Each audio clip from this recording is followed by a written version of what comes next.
Okay, let's dive into this. Welcome to today's Explainer. Today, we're tackling an absolute heavyweight champion in the pharmacology world, the aminoglycosides. Whether you're grinding through nursing board prep, trying to get a better handle on clinical antibiotic use, or you're just genuinely fascinated by how these incredibly powerful medications work inside us, well, you are in exactly the right place. These are the heavy-hitting antibiotics, the ones we reserve for some of the most severe, stubborn infections out there. So let's take a look at our roadmap. Here's exactly how we're going to break this all down so you get a really solid grasp of how these drugs work and, crucially, the risks you got to watch out for in a clinical setting. 1. We'll meet the aminoglycosides. 2. We'll look at how administration routes vary. 3. Destroying bacterial protein synthesis. And 4. The amino-nursing mnemonic. All right, Section 1. Let's meet the aminoglycosides and look at their naming and targets. Identifying this drug class is actually pretty straightforward once you know what to look for. You're going to notice they almost always end in these common suffixes, either mycin, spelled with a Y, or mycin, spelled with an I.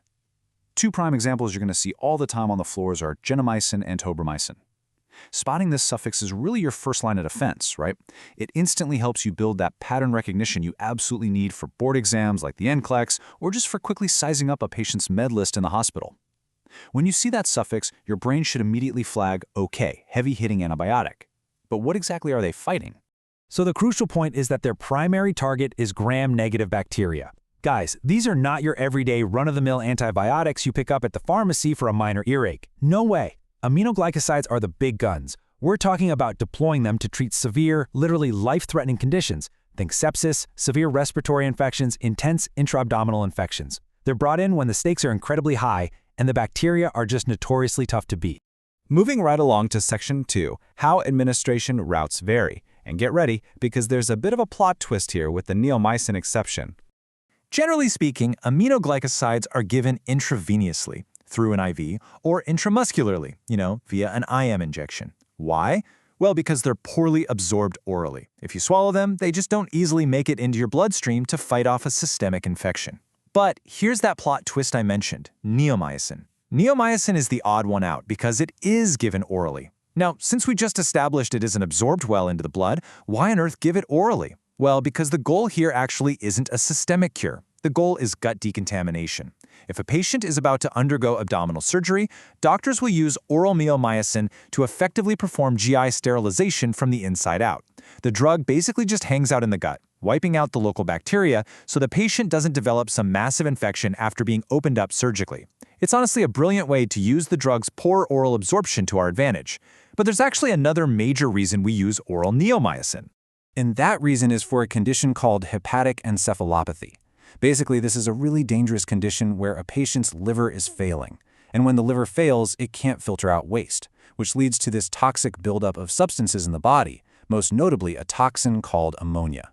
Now, ammonia is actually created by bacteria living right there in the gut. So by giving oral neomycin, the drug travels straight down to the gut, wipes out those ammonia-producing bacteria right at the source, and helps decrease that really dangerous substance in the patient's body. It's basically a highly targeted strike. Let's jump to Section 3, Destroying Bacterial Protein Synthesis, where we look at the mechanism of action. Let's uncover exactly how this drug destroys bacteria from the inside out.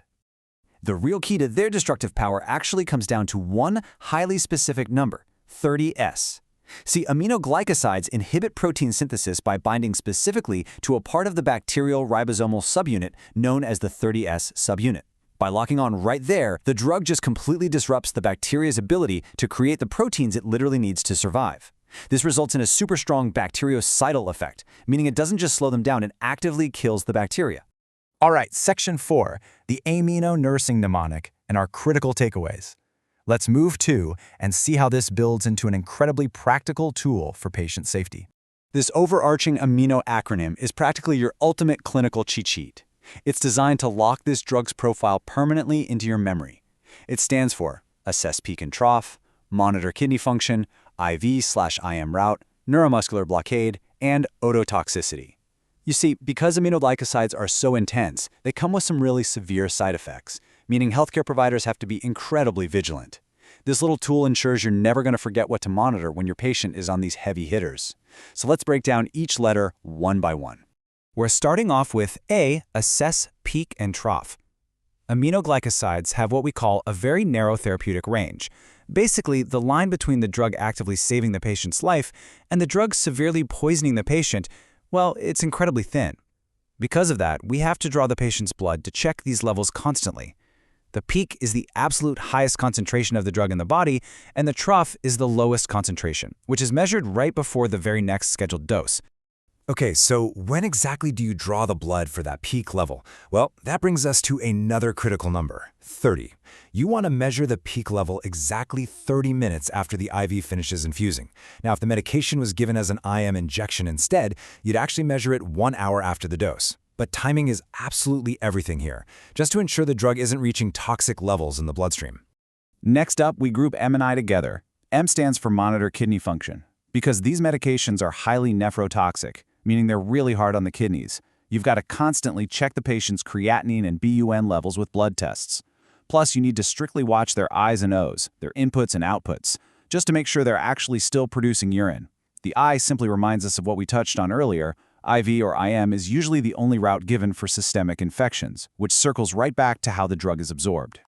Moving on to N, neuromuscular blockade.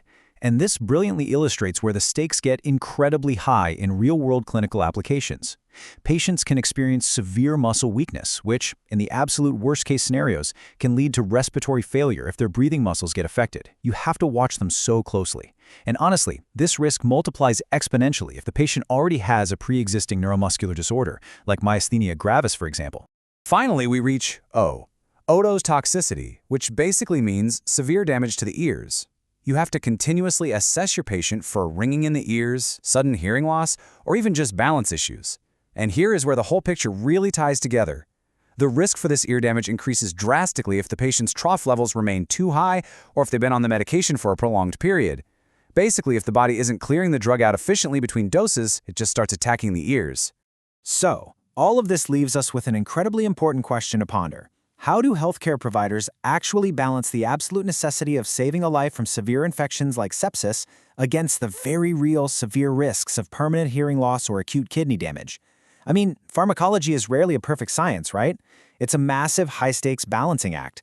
But by utilizing tools like the amino-mnemonic, truly understanding that precise 30S mechanism, and meticulously timing those peak and trough levels, medical professionals can walk that tightrope and save lives. Think about the immense weight of that responsibility the next time you see mycin or mycin pop up on a medical chart. That wraps up our explainer on aminoglycosides for today. Stay curious, and we'll catch you in the next one.